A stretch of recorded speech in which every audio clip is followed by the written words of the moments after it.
Nous sommes dans le petit hameau de Trou-de-Bosson, dans l'entité d'Éouaille. Nous sommes ici dans un refuge qui a été créé à l'initiative d'une personne privée, une personne complètement atypique, une espèce de baroudeur au cœur d'or. Je vous propose de le rencontrer. Jean-Michel Istas, bonjour et merci de nous accueillir chez vous, dans votre association et aussi votre refuge, puisque portent tous les deux le même nom, oui. Wolf Eyes, le regard du loup. Alors, Jean-Michel, je pense qu'au départ, vous n'étiez pas formaté nécessairement pour vous occuper du bien-être animal. Non. Vous êtes rentré dedans, comme ça, un petit peu par hasard. Vous y avez laissé des plumes, sans mauvais jeu de mots. Oui. Est-ce que vous pourriez un petit peu nous raconter votre vie? Il n'y a pas de souci. À ce sujet-là. Donc j'ai commencé, je veux dire, la première approche animale, c'est avec un loup chez Forestia, l'enseignement, le parc de l'Arrêt. Donc là, j'étais subjugué par l'animal déjà à 4 ans. Par mes petits copains, je vais dire, eux avaient peur du loup dans l'histoire des 3 petits cochons. Moi, j'adorais déjà le loup. Donc j'ai commencé comme ça ma première approche par rapport au niveau des loups. Et puis j'ai toujours aimé les animaux. Je veux dire, même quand mes petits copains jouaient au football à l'école, moi j'allais observer les fourmis. Donc j'ai toujours eu cette approche animale en moi, quelque part. Comme beaucoup de personnes, ben, on a une vie, donc j'étais à l'école et puis j'ai eu un travail, boulot gamel, je vais dire ça comme ça. Donc j'ai repris un peu du recul au niveau des animaux. Même au sein de la famille, je ne pouvais pas avoir d'animaux chez moi. J'ai dû attendre d'avoir 15 ans pour avoir mon premier chien. Donc j'ai vraiment toujours eu cette accroche au niveau de l'animal et j'ai toujours eu un feeling, même avec des animaux un peu agressifs, j'ai toujours eu un feeling qui est super bien passé. Donc j'ai fait ma vie, j'ai même été chauffeur poids lourd, donc j'ai pas mal voyagé aussi. Et vers 30 ans, j'ai eu un burn-out, on va dire ça comme ça. Et j'en ai profité pour partir en France, chez un monsieur qui avait des loups, et là vraiment vivre ma passion au niveau des loups. Et ça a commencé comme ça, vraiment mon approche au niveau des loups. Qui crée le grand méchant loup, c'est pas vous. Ah non du tout, surtout qu'il n'y a rien à créer au niveau du loup. Donc ça reste dans l'imaginaire de l'humain, je vais dire, et dans les histoires, dans les contes et légendes. Mais le loup n'est pas un animal agressif du tout. Et cette passion que vous avez développée pour les animaux, elle vous a coûté cher au niveau de votre vie à vous. C'est une vie un petit peu, je vais dire, atypique. C'est une vie, on n'a pas une vie, on ne greffe pas, je veux dire, la protection animale, c'est vous qui vous greffez sur la protection animale. Donc je vais prendre même sur les 5-6 dernières années, avec mon ex-femme, c'était du 24 heures sur 24, du 7 jours sur 7, et quelque part, vous vous oubliez. Donc à ce moment-là, il peut arriver qu'il y a des divergences de chemin, et chacun fait un peu sa route. Donc c'est vrai que c'est une vie où vous ne comptez pas, vous êtes tout le temps dedans. Même ici, pendant l'interview, admettons que j'ai vraiment un gros cas dans la région, ça se trouve, je prends mon baluchon et je passe sur le cas de maltraitance ou sur le sauvetage. On est toujours pendu quelque part à un clou au niveau des sauvetages ou même au niveau par rapport à d'autres dossiers. Vous avez donc en quelque sorte sacrifié une partie de votre vie privée pour la cause animale. Je ne sais pas si on peut parler de sacrifice, dans le fond. Avec le recul, je vais dire par là, c'est quelque chose que j'ai en moi, que je dois vivre de toute façon. Et c'est vrai que c'est des fois difficile d'avoir des partenaires, on va dire ça comme ça. S'ils sont moins impliqués que nous, ça peut causer problème, c'est vrai, sur le long terme.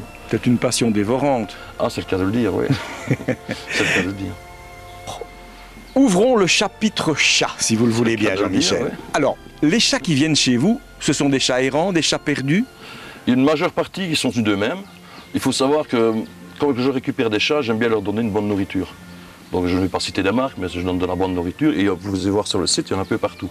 Donc ce qui se passe, les chats errants du coin, étant donné qu'eux doivent déjà chasser, donc c'est très difficile, s'ils savent qu'il y a pas de nourriture, ils viennent déjà. Moi, j'ai des chats qui viennent, je ne peux pas les chasser. Donc je ne peux pas dire, les miens, entre guillemets, mangent, mais toi, tu ne manges pas. Donc en gros, ça a démarré comme ça. Donc on a démarré avec des chats qui sont plus d'eux-mêmes. Il y a énormément de gens qui abandonnent leurs chats quand ils déménagent, donc ils se retrouvent tout seuls. Donc qu'est-ce qu'ils font? Ils viennent chez moi. Il y a eu des sauvetages aussi, des chats qu'on a été chercher. Ici, maintenant, à l'heure actuelle, j'ai 16 chats. Donc il y a 2 adopteurs dedans, enfin 2 qui vont être adoptés. Mais dans les 14 chats qui me restent, ce sont des chats que je ne sais pas replacer. Pourquoi? Par souci, je vais dire, de caractère. Certains qui sont très peureux, même moi, ça fait 4 ans qu'ils sont chez moi, je ne sais pas toucher. Donc ils gardent quand même la peur de l'humain, c'est du sauvage, donc ils gardent la peur de l'humain. Il y en a d'autres qui se sont très bien faits, par exemple. Je crois que les chats que vous proposez à l'adoption sont éduqués d'une façon un petit peu particulière et je voudrais bien que... J'essaye, je veux dire, voilà, je vais parler plus au niveau de la chaton, parce qu'un chat adulte, voilà, celle-ci, c'est la petite qui est là, je n'ai pas encore eu trop le temps de la mettre avec les chiens, mais ça se passe pas trop mal. Mais quand j'ai fait des chatons, ce que je fais, je vous dis, je les mets d'abord dans la pièce une quarantaine, ils passent par ici, et puis je les incorpore dans la maison, parce que j'ai mon vieux malinois, mon vieux berger malinois, qui lui va sociabiliser le chat vis-à-vis des chiens. C'est le moniteur. Moi, c'est mon vieux singe. Là, il est en fait de vie pour le moment. mais il m'en a sociabilisé des dizaines. Il faut savoir que sur 5 ans, on a plus ou moins, 5-6 ans, on a plus ou moins fait 400 sauvetages, et il en a vu passer des zouaves qui lui mordaient les pattes, qui lui mordaient les oreilles, la queue, et il est toujours resté très zen. Des fois, il explique au chat qu'il y a des limites, donc il grogne un petit peu, il clappe dans le vide, il n'a jamais touché aucun chaton. De moins, quand les chatons partent ici, comme je dis, ils sont stérilisés, ils sont pré-vaccinés, il y a une petite notification, et ils sont OK chat et OK chien. Donc ils arrivent, et en plus, moi je demande un suivi. Donc une fois qu'ils sont partis, je demande un retour. De toute façon, j'ai un contrat d'adoption avec des clauses assez sévères dedans. Donc j'ai toujours un retour par la suite si le chat est bien, s'il est bien chez les personnes. Et même s'il y avait un problème dans le futur, ils peuvent me remettre le chat chez moi. Et que je remettrai à l'adoption. Et ça leur coûte combien aux je vais dire, ici avec les 3 vaccins, parce que moi, par rapport à d'autres associations qu'eux n'en font que 2, moi j'en fais 3, c'est 140 € avec ce que je vais dire, stérilisation, pré-vaccin. Je veux dire, si eux, maintenant, c'est obligatoire, de toute façon, depuis le 1er avril, de stériliser son chat et d'identifier. S'ils le font par eux-mêmes avec les vaccins, ça va leur coûter minimum le double. Et encore, je parle dans la région, donc ici, une stérilisation d'une femelle, ça coûte entre 110 et 140 €. Vous êtes sur Bruxelles, vous êtes des fois à 200-250 €. Donc je veux dire, c'est la moitié du prix. Et en plus, ils ont un chat, un package fini, qui peut prendre chez eux, et ils vont passer une vie extraordinaire avec leur petit animal. Et l'assurance que si ça ne va pas, ils peuvent le ramener. Ils peuvent le ramener. De toute façon, moi je ne peux pas. Je veux dire, le fait de sauver un chat, vous le mettez dans des bonnes conditions. Si c'est pour le remettre dans des mauvaises conditions, il vaut mieux le récupérer, reprendre le temps peut-être de retrouver la bonne personne. Moi je fais des prévisites chez les gens, donc je ne mets pas un chat comme ça. Même par rapport à moi, même des gens me trouvent extrémiste quelque part. Moi c'est des enfants trop turbulents, je ne mets pas le chaton là-bas. Il faut vraiment un cadre, ce sont des animaux qui ont déjà souffert. Donc ce ne serait pas correct de moi de les remettre dans des conditions où ils n'auront pas bon. On est dans le bien-être animal et c'est le but. Donc voici la pièce des chats errants. Donc tous les chats, je veux dire, qui sont sur le site ont la possibilité de rentrer même dans la maison, mais il y a certains qui ne veulent pas le faire par peur. Donc ici, il y a une pièce aménagée. Vous pouvez voir, il y a plein de petits coussins un peu partout. Ils ont des croquettes à volonté. Le matin, ils sont nourris avec du mou, le soir aussi.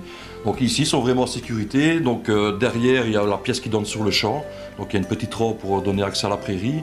Et ils ont toute cette magnifique nature pour être bien, pour se promener. Et ils savent qu'ils ont à manger minimum 2 fois par jour au mou et des croquettes à volonté. Et l'hiver, pareil, ils restent ici. Comme ça ne les oblige pas à rentrer chez nous. Parce qu'il y en a certains que j'ai depuis 4 ans, je ne sais même pas approcher.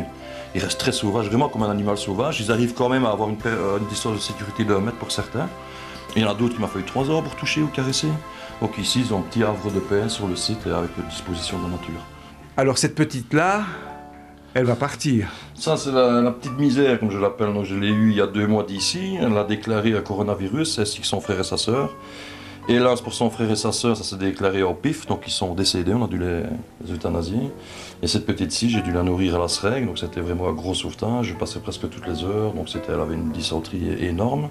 Donc voilà, elle est restée 2 mois avec moi, on a passé des centaines d'heures ensemble. Et ce soir, à 17 h, pas dire à mon grand regret, parce que ça fait partie du jeu des sauvetages, elle ira chez son adoptante, donc moi j'aurai des retours dans le futur, mais ça on a toujours le cœur gros, quoi, parce qu'on elle est passée près de la mort, je vous dis à quelques minutes près. Et puis c'est des fois assez rare de sauver des chatons, surtout quand ils ont des grosses maladies comme ça. Donc je devrais me rendre à l'évidence que les petits bisous sur la tête sera fini, quoi. Et on passera des autres. Et je souhaite une longue vie, voilà, c'est quand c'est mon souhait. Mais quand on vous parlait de baroudeur au cœur d'or, en voilà la preuve. Et regardez la place qu'elle a, quoi. Et cette place-là, elle gardera parce qu'elle m'a fait grandir aussi. Parce que j'étais pas au niveau des soins, c'était très difficile, c'était la première fois pour moi aussi. Et on a pris ensemble à faire des soins, à se laisser un peu faire quand je la gardais. On n'avait pas envie de prendre les médicaments.